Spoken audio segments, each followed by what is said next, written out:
What's up, guys? All right. Um, can't tell if it's a little blurry or if the lighting's off. Anyway, I got my Lucky Pearl Jam poster up here. All right. So, my Lucky Elvis shirt. Just feeling lucky, I guess. My mug. So, let me tell you a quick story about this mug.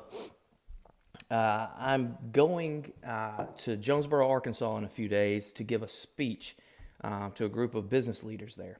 And I know what you're thinking. Why did they pick you? Yeah, I don't know. But anyway, there, jokes on them, I guess. But and afterwards, I've been asked to go to the medical school there and talk. I don't know who I'm talking to at the medical school. That was kind of they found out I was going to be in Jonesboro, etc. So I was preparing the speech, and I noticed the mug I was using, New York Institute of Technology. Well, anyway, because at one time when they were starting this medical school, I was kind of like an adjunct, associate faculty or whatever. I mean, I don't live anywhere close to Jonesboro. I mean, I'm a few hours away, but I think when they had medical students, they were going to send them kind of our way, and I was going to be one of the people who would take in students and help train them.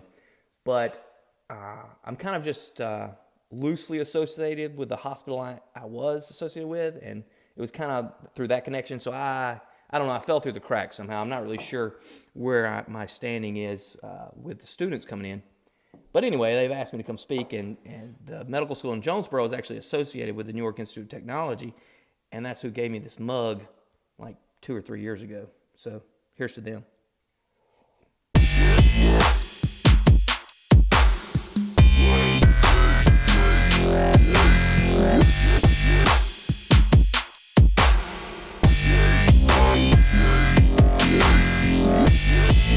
Now, I've had a lot of people ask me, my story about how did you become an addiction doctor? And there's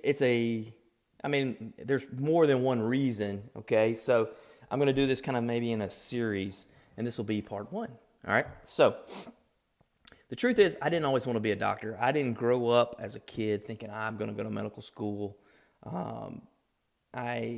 In fact, when I started college, my plan was to drop out of college. I was just kind of going to college to bide some time, because I knew that if I didn't go to college, I figured my dad would kick me out of the house, and I had to go get a real job. And what I really wanted to do was to be a rock star.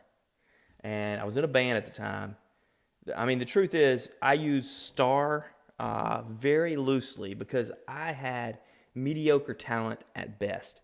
But the guys I was playing with, they were very talented. And,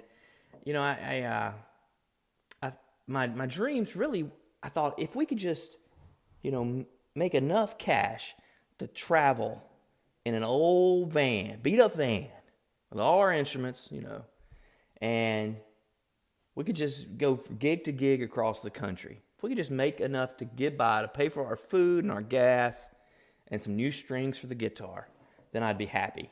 And I think I would have been happy. That sounded like a really good life to me.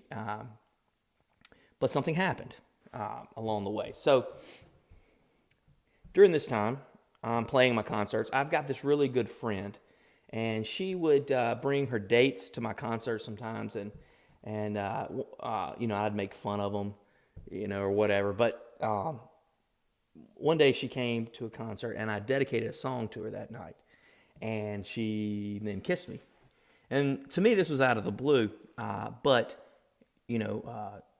21 years later, 7 kids later, I think we're doing all right. Seemed to be a good decision. For me, it was a good decision. I don't know. You'd have to ask her, I guess. If she would go back in time, would she do something different? But the thing is, the reason that changed my trajectory was not because I thought, well, I need a real job. I mean, maybe that was part of it, because I knew she wasn't going to hang out with some loser. But, my music and everything, that was kind of probably part why she fell for me. And so, as a side note, if you're kind of like a weird looking dude and you have trouble meeting girls, learn to play a guitar. All right, now, okay, so back to the story. So, I was so in love with this girl that I thought, look, the idea of traveling across the country in a van with all these guys from gig to gig was not as appealing to me anymore as staying at home with her. And so it just kind of changed, everything. I guess I started looking at the reality of the situation. So it wasn't so much that my dreams changed. Well, I guess they did change, but I wasn't quitting on them, if that makes sense. I wasn't giving up on them. And I was just changing my trajectory. And I think this is an important life lesson for folks, is that if you don't like the way your life is going, change it, okay? You're an arrow. Your life will go in the direction you point and shoot, okay? But that's a side note. Back to the story. So I decided to stay in college. Now, the question then becomes, why medical school? But I don't know. I was going through, I didn't know what I wanted to do. I thought about being a writer. I wanted to be a teacher, lots of things. And then I decided I wanted to be a missionary, all right? But I needed a tool. I needed some kind of skill because I was just some knucklehead. I couldn't swing a hammer.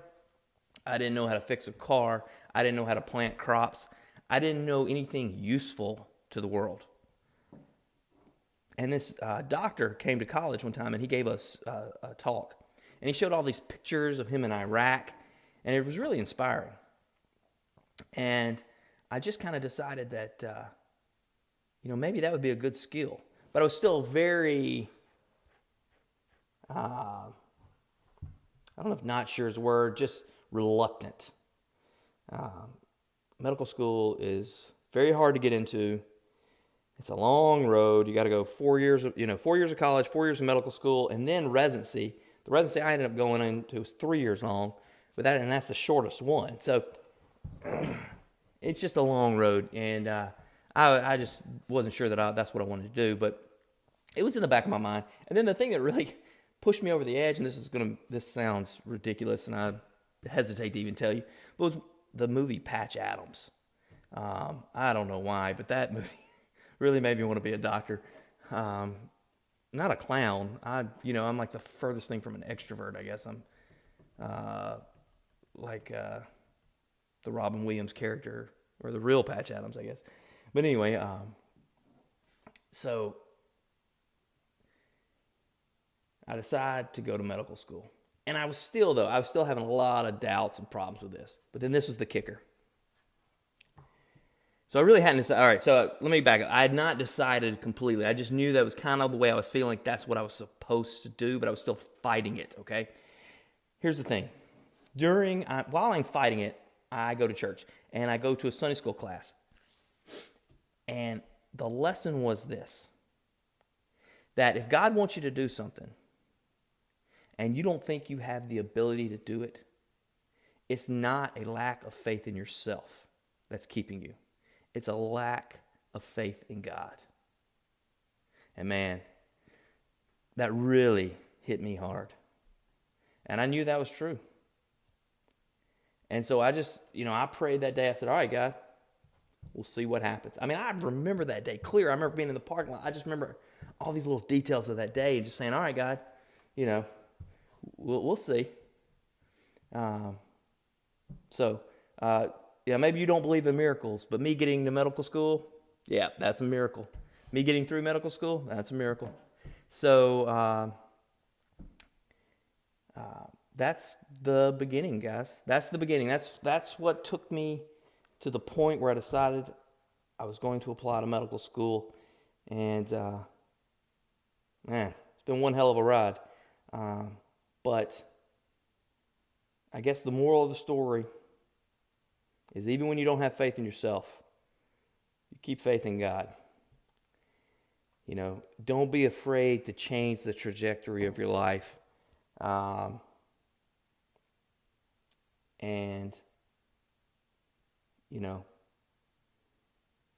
If a good-looking girl says hi, maybe you need to say hi back.